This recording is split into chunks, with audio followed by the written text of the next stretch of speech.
پیٹ کے، یہ سب سے جلدی قبول کر لیتا اللہ، اس لیے کہ دوسرے بھائی نے کیا اس کے لیے دعا. ٹھیک ہے، تو یہ تھا وہ لوگ جن کی دعائیں قبول ہوتی ہیں. اب وہ لوگ جن کی دعائیں قبول نہیں ہوتی وہ کیا اسباب ہے؟ سنیے.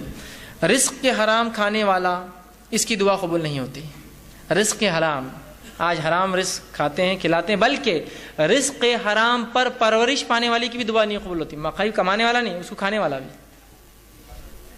دعا قبول نہیں ہوتی اس کی. آپ صلی اللہ علیہ وسلم فرماتے ہیں ایک شخص کا، پھر آپ صلی اللہ علیہ وسلم نے ایک شخص کا ذکر کیا جو طویل سفر میں ہے، جس کے سفر کی وجہ سے گرد و غبار، دھول مٹی سے اس کا چہرہ بھرا ہوا ہے، اور اس کے بعد جو ہے وہ دونوں ہاتھ آسمان کی طرف کرتا ہے. وہ حج یا جہاد کے سفر پر ہے اور دونوں ہاتھ آسمان کی طرف کر کے اللہ سے دعا کرتا ہے، اے اللہ میری دعا قبول کر. اللہ کہتا ہے میں اس کی دعا کیسے قبول کروں؟ اس کا کھانا حرام، اس کا پینا حرام، اس کے کپڑے حرام، اس کی پرورش حرام پر ہوئی ہے.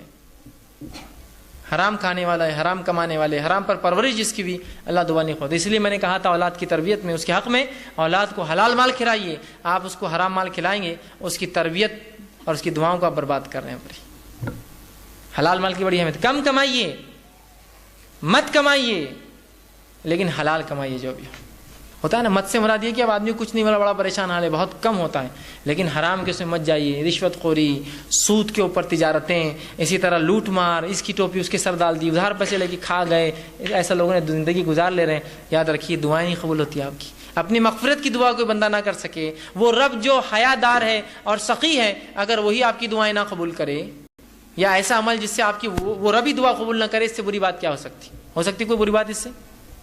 حرام مال پہلی چیز، صحیح مسلم کی روایت تھی. دوسرا، جو گناہ کے لیے دعا کریں گے اور خطا رحمی کے لیے اس کی دعا قبول نہیں ہوتی. گناہ کے لیے آپ دعا کریں، خطا رحمی رشتہ توڑنے کی، اس کی دعا قبول نہیں ہوتی. پہلے وضاحت میں کر چکا ہوں. اسی طرح غفلت اور لاپرواہی سے کرنے والے کی دعا قبول نہیں ہوتی.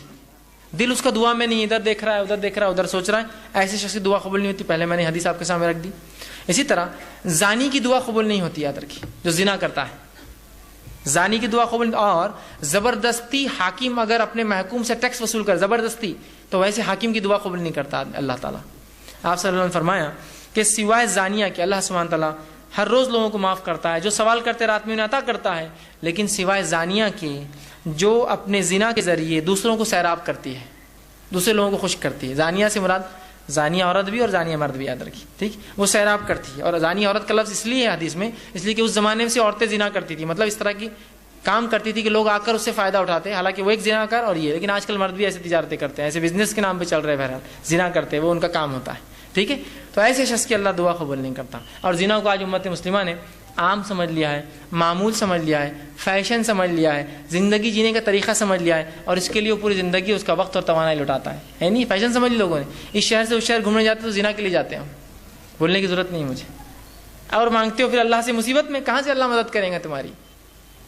کہاں سے مدد؟ ہم نے خود راستے بند کیے دعاؤں کے، اللہ نے نہیں کیا. اللہ دینے بیٹھا ہی، یاد رکھیے، ہر روز بیٹھا ہے، ہر گھڑی دینا چاہتا ہے. ٹھیک ہے، یہ طبرانی کی روایت تھی. اسی طرح جو قوم امر بالمعروف اور نہی عن المنکر کا کام روک دیتی ہے، اچھائی کا حکم نہیں دیتی، برائی سے روک جاتی ہے، اور فرائض پہ عمل نہیں کرتی، اللہ ایسی قوم کی دعا بھی نہیں سنتا. اس کے تعلق سے جامع ترمذی کی روایت آپ نے فرمایا، بڑی مشہور حدیث آپ نے فرمایا، اس ذات کی قسم جس کے ہاتھ میں میری جان ہے، تم امر بالمعروف نہی عن المنکر کرتے رہو، ورنہ ان قریب اللہ تم پر اس طرح سے عذاب نازل کرے گا، پھر تم اس سے دعائیں کرو گے، تمہاری دعائیں قبول نہیں کی جائیں گی.